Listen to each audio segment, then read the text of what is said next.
how small this room is. Oh, that's beautiful. Watch your feet.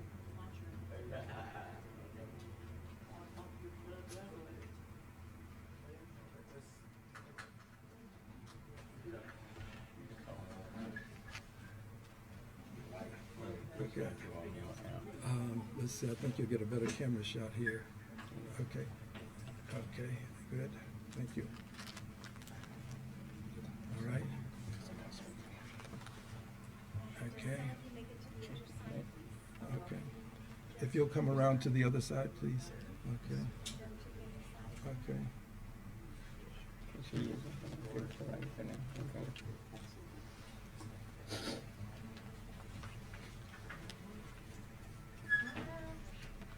Everybody in? No, we still have one more. You can come up, we can have more persons on this side. Okay? Okay. All right. Good morning, everyone.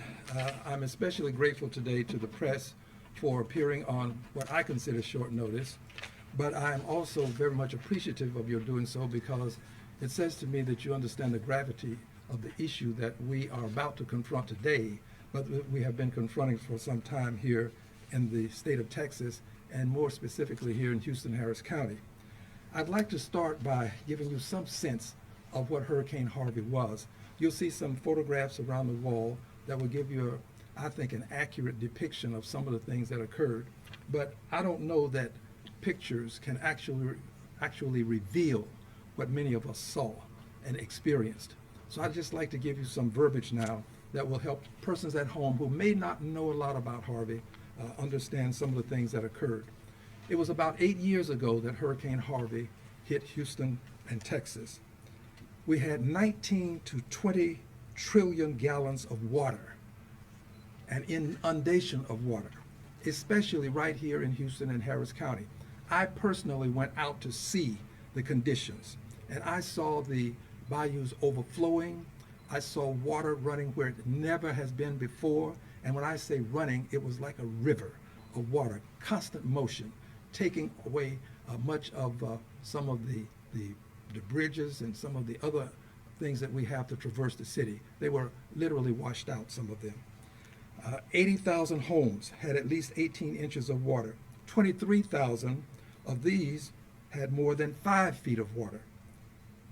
By the way, these were homes that experienced these difficulties and this inundation that were inhabited by persons of color. And it's important to say persons of color. That would be persons who are Latinos and African Americans for the most part, but others as well. But this report speaks to them. Persons of color have to be specified because, friends, that's what this report is all about. What happened to people of color? The Houston area experienced the largest amount of rainwater. 68 deaths occurred. 36 were in Harris County. 136,000 homes and structures were flooded. Many of them were homes and structures that were inhabited by persons of color. We have estimated damages at $125 billion. We are still in recovery from Hurricane Harvey, which occurred 8 years ago approximately. That recovery has to be something that we assure people will be proceeded on an equitable and fair basis. That has not happened thus far. I'm going to read to you now from the actual report that HUD has given to us, because I think that the actual language speaks volumes about what occurred. This is from the U.S. Department of Housing and Urban Development. It was sent to the General Land Office, the Northeast Action Collective, and to Texas Housers. Texas Housers will be making statements here today. It is styled subject, Supplemental Letter of Findings of Non-Compliance. This is from the report. I want to read it directly from the report because I don't want there to be any confusion about what was said and who said it. This is a summary of findings. This is on page 3 of the report. Based on HUD's additional investigation, HUD finds that GLO intentionally some things have to be repeated. Intentionally discriminated based on race in the design and operation of the competition. This was the competition to ascertain where funds should be deployed. On this same page, it goes on to indicate, in doing so, GLO compounded the harm that these communities experienced following Hurricane Harvey, harm that continues due to GLO's intentional denial of funds to these areas. Intentional, not accidental. More to say. On page 22, through a sequence of calculated decisions, GLO developed, designed, and operated a competition for the purpose of allocating funds to migrant, storm, and flood risk that actively steered money away from communities that had the highest storm and flood risk. It goes on the same page, page 22, while GLO has proffered some justifications for various aspects of the competition, as discussed in this document below, none withstand scrutiny. Moreover, even if some of the rationales underlying different competition parameters have merit, racial discrimination need only be one purpose, and not even the primary purpose, to find that intentional discrimination has occurred. So you don't have to have it as the only purpose. It can be many purposes, but if you have racial discrimination, then that's something that we want to address. On page 25, the third factor, it says, the sequence of events leading up to the decision further demonstrates that GLO intentionally selected a manner of distributing funds that would result in the fewest dollars going to Black and Hispanic beneficiaries, which is why I said earlier we would single them out, because this report singles them out. And finally, HUD's findings that GLO violated Title VI by intentionally discriminating based on race and administering a program that had an unjustified discriminatory impact on race, likewise indicated potential violations of the Fair Housing Act. Now, I sit on the Financial Services Committee under the leadership of the Honorable Maxine Waters, and I am the ranking member currently of the Committee on Oversight and Investigations. I have sat on the Housing Subcommittee. I assure you that our intentionality has always been to make sure that monies appropriated get to the persons that actually need those appropriated funds. I assure you, we did not intend for a formula to be developed here in Texas that would allow funds to go to areas that had little impact when we had other areas that had a greater impact. Our desire was to see all people helped. However, in the way that this was done, under the governor's GLO, that would be Governor Abbott, under his GLO, the way that this was done caused invidious discrimination to manifest and metastasize. And to this day, Governor Abbott has not taken the necessary steps to correct this. So whether wittingly or unwittingly, Governor Abbott, you are responsible for the invidious discrimination that occurred, that people are still suffering from. And at some point, there has to be a day of reckoning. This has to be resolved. People have to be helped. We intended for them to get the help, and GLO, with intentionality, apparently, based on what this report says, intentionality, decided that they would do otherwise. Finally, I want you to know that the president went out to California and decided that California could get help, but there would have to be some strings attached. I would invite the president to come to Texas and say to Texas, the string that we would like to unravel is the one that you placed on money that was supposed to go to people in need of help. I would challenge the president to come here and end this invidious discrimination that is taking place in the state of Texas. But I know that it's going to be difficult for him to do because the president has, with his Justice Department, indicated that they will no longer take up these kinds of causes. The Justice Department is literally backing away from its civil rights responsibilities. Mr. President, have you no heart? Don't you know that people are still suffering right here in Texas? If you don't know, I'm telling you now. And if you want to know more, I'll tell you more. But this has got to come to end. There has to be a day of reckoning. These people deserve help. With this said, I'm going to introduce the next speaker, and I'll introduce all of the speakers. They will come in the order that I will give to you. But I'm honored to introduce this next speaker because he's someone that I've worked with over the many years that I have been in public service. And quite frankly, before I became a public servant, elected public servant. You know him, most of you, as the mayor of the city of Houston. You're now getting to know him as the congressperson from the 18th Congressional District. I wanted him today for a multiplicity of reasons. Obviously, as a member of Congress, I welcome his attendance. But he was the mayor when Hurricane Harvey hit. He and I worked together to do all that we could to prevent the type of harm that is taking place right now from manifesting itself. He and I had press events. He and I worked to try to make sure that persons, even when the monies didn't get to them, we tried to find other means of helping people. So I'm honored that he's here today because he brings some special insight. He and I together have insights that we will share, and I'm proud to have him come and share his at this time. Would you please, while this is a press event, give a big expression of appreciation to our former mayor and now Congressman Sylvester Turner.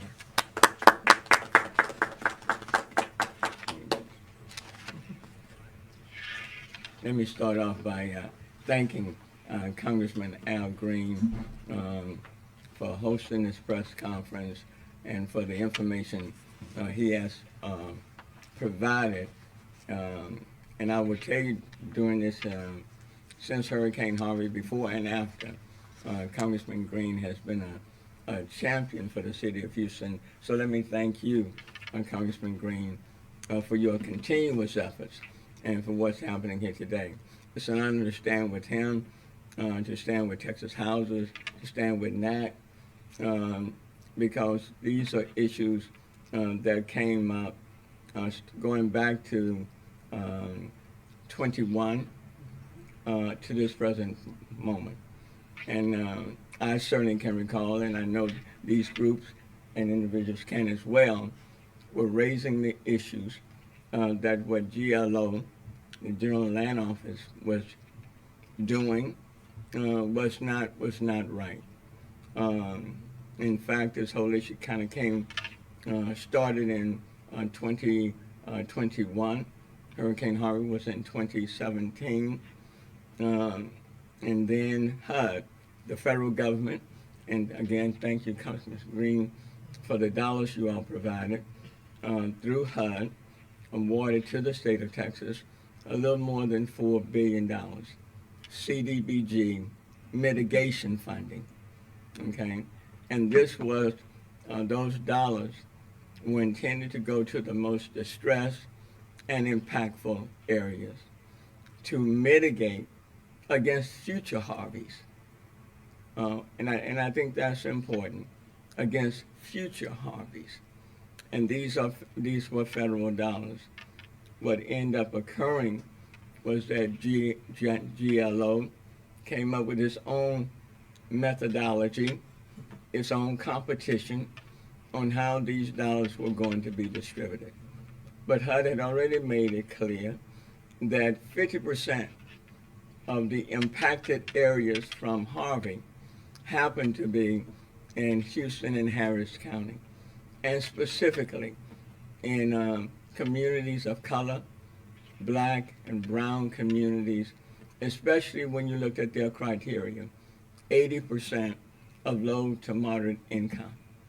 And so the populations that was significantly impacted happened to be in Houston, Harris County. To make a long story short, I'm not going to repeat what the Congressman had already said, but when they put together GLO, this competition, the findings when you read these reports, and it wasn't just one report done by HUD, they did their preliminary report, and then they did a subsequent report. And what they concluded, not what I concluded, or NAC or houses, but based on their investigation, utilizing their own subpoena power, they concluded that the General Land Office intentionally discriminated against black and brown communities in Houston and Harris County by directing these dollars, $2 billion of it, to communities that were much further away from the Gulf Coast, communities that were primarily white and rural, that were not the most distressed and impactful areas. And what's so important today is that these concerns were raised by these persons and others going back to 21. I know the media can recall in 22, the skirmish going back and forth between GLO, going back and forth. But this report now in many ways vindicates what people were saying, that the General Land Office was intentionally, through this competition and their methodologies, were intentionally directing dollars away from Houston and Harris County. And in one example they cite, there was a smaller community of about 1,000 people. And in their pointing system, scoring system, that community got the maximum points, 10. But Houston, for example, based on their methodology, got 0.37 out of 10. And so what this report is saying is that when you look at how they intentionally set it up, and they went through many methodologies, the General Land Office did, and they intentionally chose the methodology that worked against black and brown communities in the city of Houston and Harris County. And as a consequence of that, of this $2 billion plus that they were awarding to mitigate against future Harveys, Houston ended up getting a small fraction of those dollars. So I would simply say in closing, GLO was screaming, saying to the media, it's Houston's problem, Houston's fault. Well, what the investigations reveal is that this was an entity, an organization, an agency of the state that intentionally discriminated against communities of color. And when HUD went to GLO, and asked them to voluntarily comply, they said no. And when they went to the governor and asked the governor to voluntarily comply, the governor said no, because it was their intent to make sure that these dollars went away from Houston and not to these communities disproportionately impacted. And as a result of that, when future storms come, these communities are even more vulnerable now than they were back then, because the dollars have been sent someplace else. I close, Congressman Green mentioned California and the conditions that people are seeking to impose on California, because they said, well, they were part of the reason, the leaders there, for these fires continuing to occur. Well, when people in Houston, in these communities, minority communities, are impacted again from another storm, it will be because the GLO and the state of Texas diverted dollars that were intended to mitigate the effect of future storms from these communities and gave these dollars to communities that were not nearly as impacted. Shame on GLO. They protested loudly in 21 and 22 and 23. But be very careful of those who protest loudly, because oftentimes they are the perpetrators of what they are protesting. And these reports bring evidence to that, and is proof in the pudding. Thank you. Thank you, Congressman. Thank you, Congressman. I'm about to introduce now persons who have gone to great lengths to investigate and draw conclusions based upon empirical evidence. I have great respect for them, not simply because of what they've done, but because of what they suffer to bring this to the attention of the public. They suffer being ignored. They suffer being called inaccurate, wrong, out of order. They just suffer all of the slings and arrows of the people who are with GLO and the governor, that all of the slings and arrows that they can throw at them, but still they stand. I marvel at how they do this and continue to do it. So I'm grateful to all of them for being here today, and I'm going to introduce the persons who will be speaking, and they will come in this order.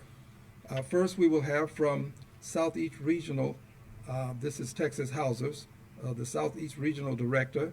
This will be Julia Ordana, and after Julia, we will have Doris Brown, who is the CO Director, Northeast Action Collective. Thereafter, we will have Carolyn Rivera, who is the Northeast Action Collective Co-Director. They will speak in this order, and I will ask that you hold your questions until they finish.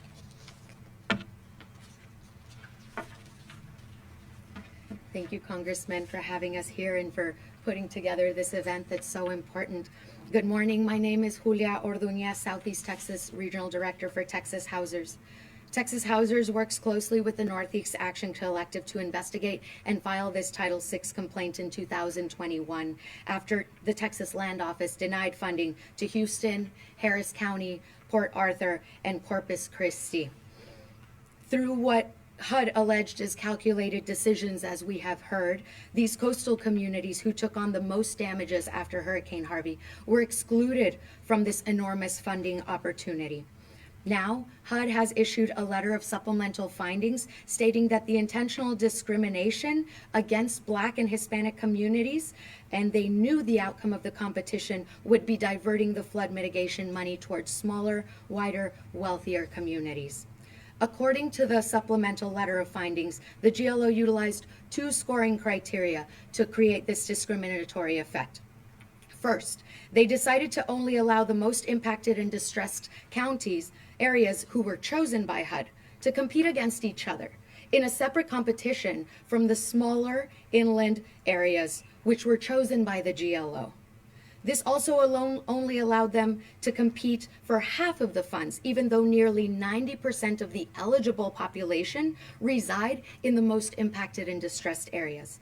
In other words, the GLO set up a system where 10% of the eligible and impacted people were guaranteed half of the money. The HUD-chosen areas contain nearly 8 times the population of those state-chosen areas, about 5 times the white population, and about 10 times the minority population. Second, the GLO decided to award points based on the percentage of beneficiaries of the intended project out of the total population of the jurisdiction, which this means, like the Congressman was stating, that smaller towns would score the full possible points while large jurisdictions would receive less than 1 point.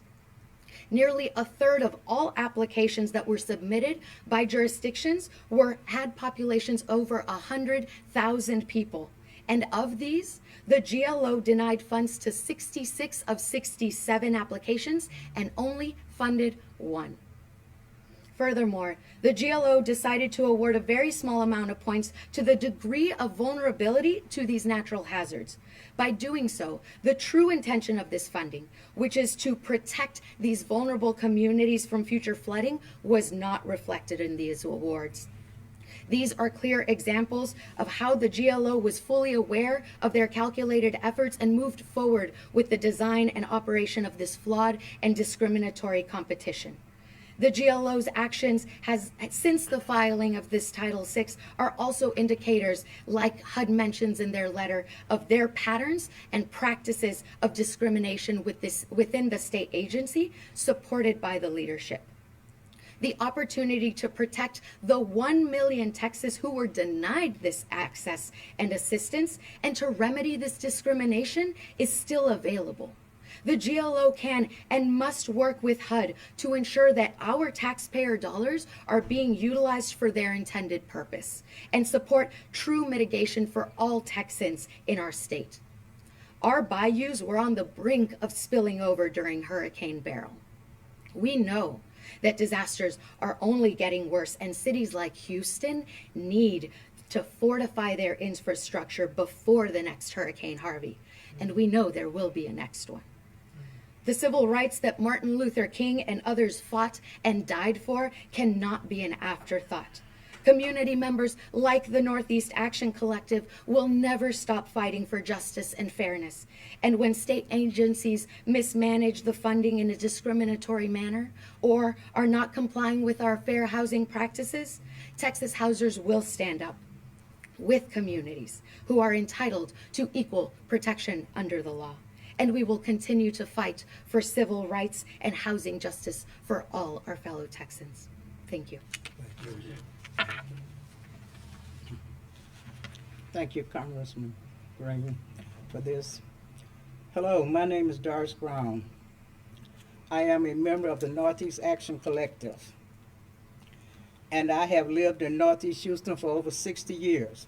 I am here today to tell all of the officials at the Texas General Land Office, in the Governor's Mansion, in the legislature, that I will never stop fighting for justice for my community, and neither will the Northeast Action Collective, which we call NOC. The NOC is a group of community members that have been fighting for justice in our communities and for our civil rights. We filed this Title VI complaint with Texas Housers, and we are proud to have proven that we were being discriminated against. As many of you know, despite getting billions of dollars, the state sent exactly $0 to Houston to help protect us from flooding. The findings make it clear.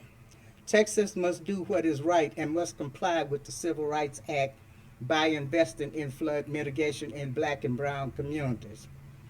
HUD has found that Texas officials intentionally discriminate against Black and Hispanic people. People in my community are not surprised to know that the discrimination was intentional.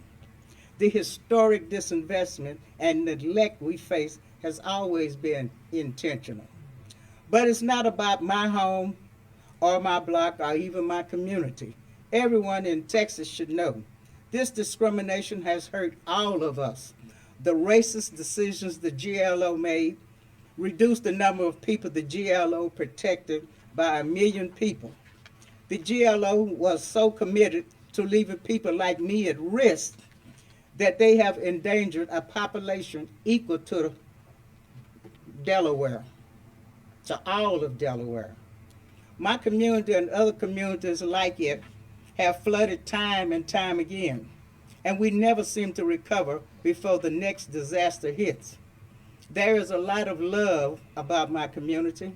I love my neighbors, the trees, and the long-running connections to that place and those people. Preventing flooding would mean that people like me could build thriving lives without constant fear of flooding. Flooding hurts us in so many ways. It hurts our physical health. I myself have COPD from living in mold. So many other NOC members are struggling with the long-term health impacts caused by flooding as well. And it is terrible for our mental health. We fear rain that should be beautiful. Finally, it is terrible for our economic well-being. Recovery is expensive, and it is hard to ever recover financially.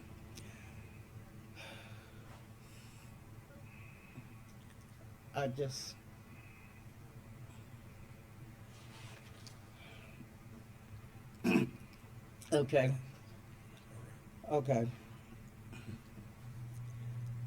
Today, Take your time. It's all right. Take your time.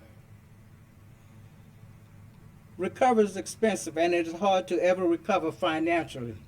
Flooding drains our bank accounts and degrades our quality of life. Because of racism, Texas has decided to put 1 million people in this situation. This is totally unnecessary and totally unacceptable. Donald Trump can freeze civil rights investigations and litigation, but he can't get rid of our rights. Those do not come from him. And he can essentially eliminate the Justice Department, but he can't eliminate justice. Today, I call on every elected official in Houston, every representative at the State House, and yes, everyone who represents us in D.C. It is time to speak up and demand a resolution. The courts may not be able to deliver it, so we all need to come together to make it happen. Mayor Whitmire, it is time to speak up. We need action from everyone. Floodwaters are only getting worse. Rains are getting heavier, and the time to act is getting shorter. People in my community have so much to cherish, but we need protection. And getting equal treatment from the government is our right. This is a copy of the 36th page from the HUD. It speaks to everything that Congressman Green, Sylvester Turner, our new congressman, and Julio Ordana has been speaking to. The full coverage. I always have a medal. My medal that I use is if it's not right, I'm going to fight. Never give up. All right. All right. We will now have a Spanish. To flood without the proper repairing and rebuilding of our drainage system. During Hurricane Harvey, my home flooded for the first time. Later, I learned that Huntington Bayou watershed, where I live, is the area that the highest proportion of flooded homes of anywhere in the state of Texas. Despite living in the most impacted watershed, my community received $0 of the $4 million allocated by Congress after the 2017 hurricane. Thanks to HUD's investigation, I know for certain what me and my neighbors had always suspected. We received no investment because the state of Texas used an intentionally racist funding formula. Will you join me in not accepting the lack of respect for human lives and property in our areas? From working on this complaint, I know what could have been done with the funds we need to save lives, homes, land, and property from disastrous flooding. Thousands and homes, thousands of families could be protected today if the state had done right and been fair with the funding for our communities. It's wrong and have been proven to be unjust, and that is the truth. Our antiquated drainage system could be repaired and updated. In Hall's Bayou watershed, the county could have built a series of detention ponds that hold water upstream from destroying neighborhoods like Lakewood, Scenic Wood, Northwood Manor, and of course mine, Setigas, where so many of my Northeast Action Collective families live. In Sunnyside, where Northeast Action Collective, also known as NAC, has a hub house and a growing base. The city could have built drainage systems and better connected the streets and bayous so that homes could not be protected. In Cashmere Gardens and City Gas, the city could have built a new system of street drains and that would have protected historic homes where families lived for generations. The funding that Congress approved for disaster mitigation after Harvey was a generational opportunity. Texas wasted the chance to protect millions of people from all backgrounds, lives, and property because they were so determined to keep neighborhoods like mine from seeing a cent. But there is still money left.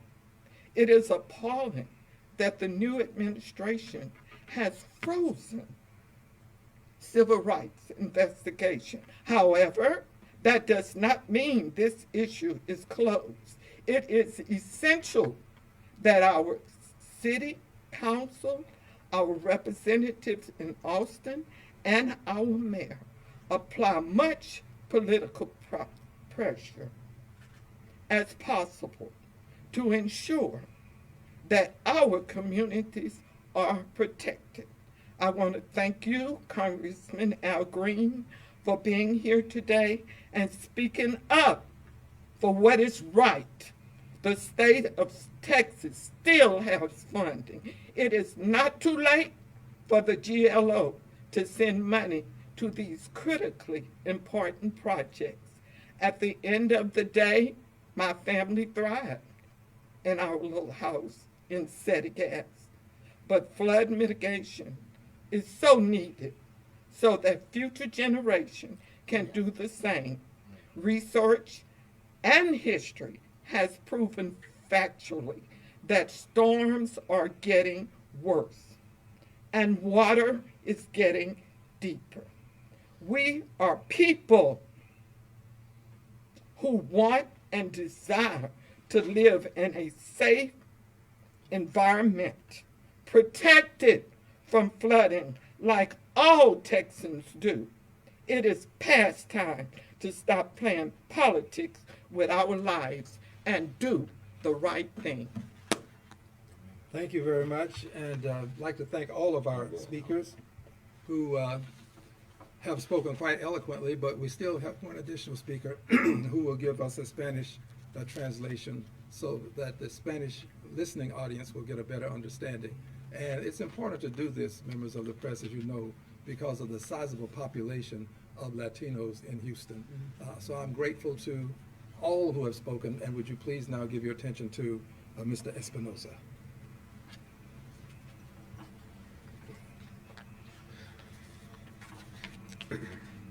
Hello, everybody. My name is David. I will be giving a brief summary of both Ms. Doris Brown's and Ms. Carolyn Rivera's speech. Hola, buenos días. Soy David Espinosa. Daré un breve resumen de lo que han dicho la señora Doris Brown y Carolyn Rivera. Hola, mi nombre es Doris Brown. Soy miembro del colectivo de acción del noreste y he vivido en el noreste de Houston por más de 60 años. Estoy aquí ahora para decirles a todos, a los funcionarios de la Oficina General de Tierras de Texas, en la mansión del gobernador y en la legislatura, que nunca dejaré de luchar por la justicia para mi comunidad. Y tampoco lo haré el colectivo de acción del noreste. Como muchos de ustedes saben, a pesar de recibir millones de dólares, el Estado envió exactamente $0 a Houston para ayudar a protegernos de las inundaciones. Los hallazgos lo dejan claro.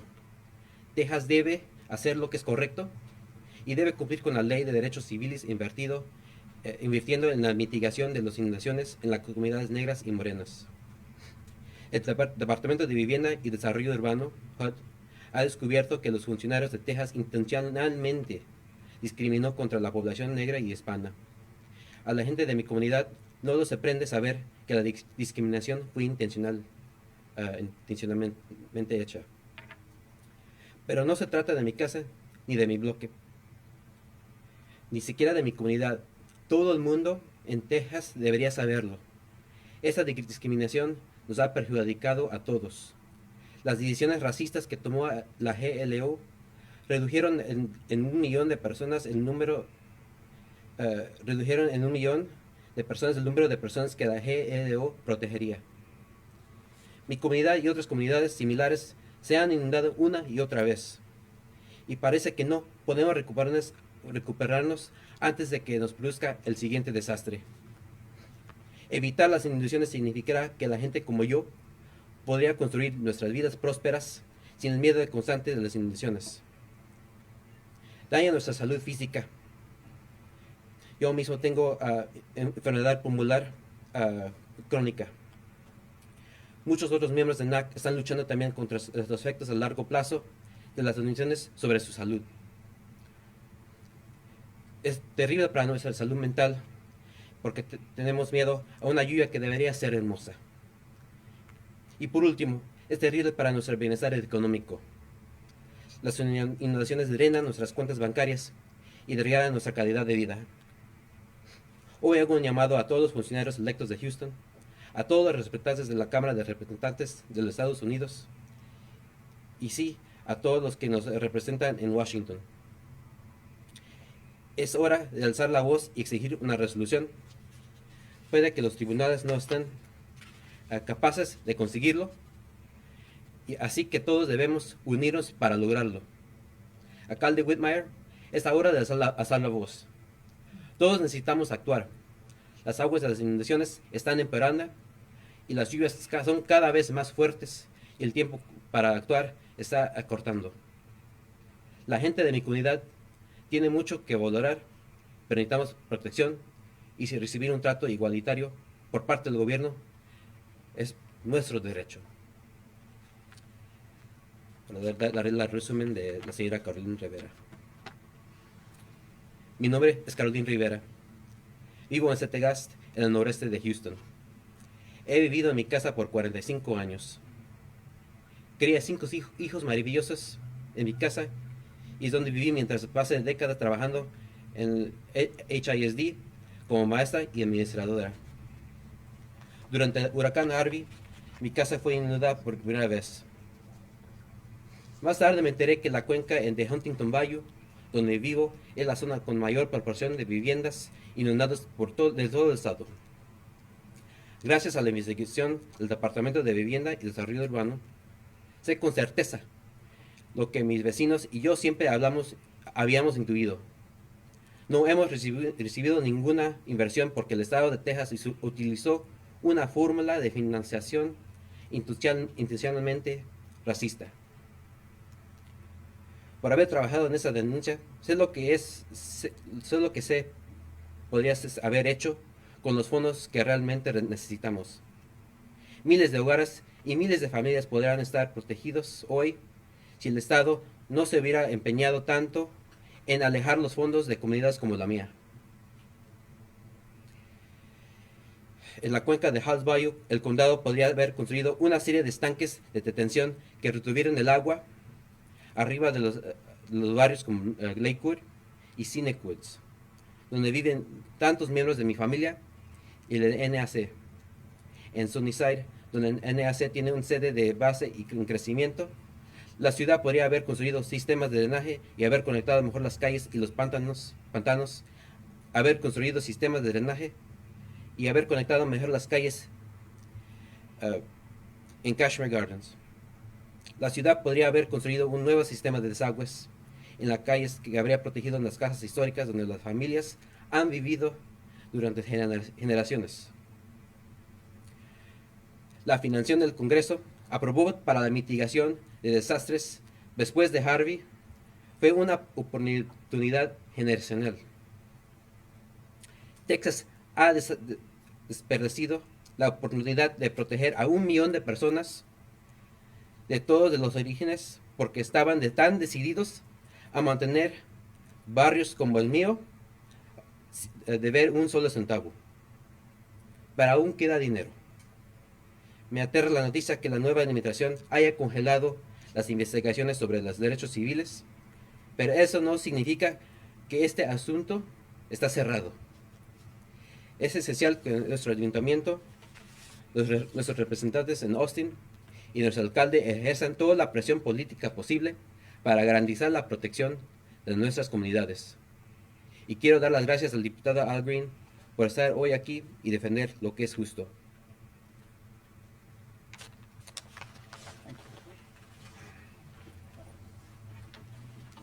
Well, thank you again, everyone, and we will take questions. But just before taking the questions, let me just remind everybody that this is not something that we take lightly. At the genesis of this, we went to HUD and asked HUD to investigate. We held a briefing here in Houston. The mayor was in attendance at that time when he was mayor. We have written letters to HUD. We have made appeals. But we're not going to let it end here. I know the question that will be mentioned from the press is, what do you plan to do now? The answer is, we plan to send a letter to the governor and ask the governor to meet with us so that we might discuss a means by which this invidious discrimination can be corrected. I believe the governor owes us that meeting. I am not in any way ashamed of what we have said today. I believe you have to speak truth to power, but I also believe you have to speak truth about power. Power has to know that we respect, but power has to also know that they can expect us to come forward with truth. So, given all that has happened to us, redlining, our schools underfunded, given all that's happened to us, we still now in 2025 are dealing with invidious discrimination. Governor, this was your GLO. I don't want to meet with anybody at the GLO. You put the GLO in place. It's time for us to go straight to the top. We're coming to you, Governor. We're going to ask for that meeting. And if you don't give us that meeting, Governor, then we're going to continue to talk about these issues and other issues. There will be a day of reckoning, Governor. There will be a day of reckoning. We can resolve this amiably and amicably, or we can resolve it at a later time. Not with violence, but with peace, with peaceful protest, and with exercising that one right that we are going to make sure that we protect, and that is the right to vote. With that said, we'll take your questions. Congressman, if you do get that meeting with Governor Abbott, what would you like to walk out of there with? What would make this right in your mind? It would make it right for the governor to say to us that he is going to move forward expeditiously and define what expeditiously means to bring those dollars to the appropriate people that he still has. The speaker who said that there is still time, there is still time. There's still a way to correct some of this, not all of it. But what he can do, he must do. Is there any way to withhold any kind of funds going to the state? Say this is the money that was owed to us for this, so we're not sending this to Austin? Well, there is a way, but there has to be a will. With the current leader of the country, the President of the United States, President Donald Trump, I'm not sure he has the will to do it. I would hope that he does. I would hope that he does, but I'm not sure that he does. He has already demonstrated that he does not favor civil rights. Civil rights, the Justice Department is what people of color has always looked to. When we couldn't get justice in the county courts, in the district courts, in the state courts, we always went to the federal courts. This is how Dr. King's movement continued and accelerated because of a federal judge, Frank M. Johnson, who cleared the way for them to march across the Edmund Pettus Bridge. We've always gone to the federal government, but this president has already, or is attempting to, I don't want to give him complete, absolute authority to say that it's done, but he's attempting to prevent the Civil Rights Department of the Justice Department, Civil Rights Division, from taking action that it could and should take. Not only in this case, but in many others, I'm sure. Is there any speculation on the motivation of the GLO behind this uneven distribution of funds? Like, in my mind, what I was thinking, oh, we're going to revitalize the the wealthiest tax base first to get those tax dollars flowing back into our coffers. Does it look like that's what they might be doing? Well, there's always been a trickle-down theory. We've seen the trickle, but it never got down to us. I don't buy into the notion that the rich need more to do more and that the poor can do more with less. That makes no sense. People should get the money directly to them. In fact, one of the things that we tried to do in this case and in others was send the money directly to people in the cities, people like Mayor Turner, who would then take that money and use it efficaciously. Unfortunately, we could not get that done. To do the things that would be right for us to do require an act of Congress. But before you can get an act of Congress, you've got to get a Congress willing to act. I'm not sure this Congress is willing to act. I'm not sure this president is willing to act. But I can tell you that we're not going to just let it rest here. We're going to continue this fight for the next 2 years when there'll be an election, and then to the next 4 years when there'll be an election. I'm not going to tell people who to vote for, but I just don't believe people are going to vote for people who will allow this kind of thing to manifest itself and not take some action to correct it. Yes, I would welcome your comments here. Let me just say this. At the time that this formula competition was being put together, all of these issues were brought to GLO's attention. Before one single dollar was allocated, we had those conversations with the GLO. We said to the GLO back in 2020, 2021, that the formula, the methodology you're putting in place will discriminate against communities of color who are at the 80% low to moderate income level in Houston and in Harris County. These conversations were taking place. They were fully aware of what they were, the effect of what they were doing. This is not new to GLO. Before $1 of the $2 billion were allocated, there was back and forth, communications back and forth, in writing back and forth, saying what you are doing is wrong. What HUD's report says is that in spite of all of that, you intentionally discriminated against these communities. And lastly, what I was saying, the president now is saying to the people in California, we're dealing with fires after fires after fires. And we want to impose some conditions on your aid. Well, if it applies to California, it should also apply to Texas. In the sense that where there has been a finding that the state of Texas, GLO and governor, have discriminated against these communities, any additional support should certainly say, we cannot give you federal aid if you're going to discriminate against the communities that need the aid the most, in order to put them in a better position to withstand future storms. And that's the bare minimum they need to do. But this issue was GLO was fully aware, but at the time, it kept saying to the media, no, that's not the case. Well, this report says it certainly was the case. And apparently the state of Texas did have some requirements. The requirements were that the money will not go to people of color, especially in Houston and Harris County. They had their strings attached.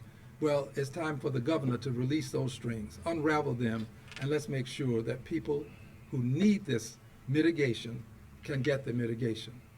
Your next question, please.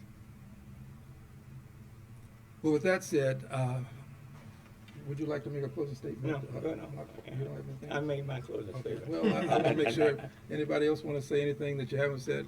I want to give everybody a chance that the truest measure of the person is not where the person stands in times of comfort and convenience, but where do you stand in times of challenge and controversy? Not where do you stand when all of your bills are paid, when you got your flood mitigation money, when your home is now protected, when your streets are not going to flood, but where do you stand when you didn't get the flood mitigation money and you saw other people who didn't get it and you know that they're now in harm's way? Where do you stand? We here stand with those people who are in harm's way, and we want to do what we can to extricate them from harm's way. And we would beg that the governor would not only do the right thing, but do the righteous thing. Do the righteous thing and help us to help people who are in harm's way because you gave billions of dollars to people who did not deserve them based upon what happened in the state of Texas. With that, we thank you and welcome you to stay if you have some questions for individual persons. Thank you very much. Thank you.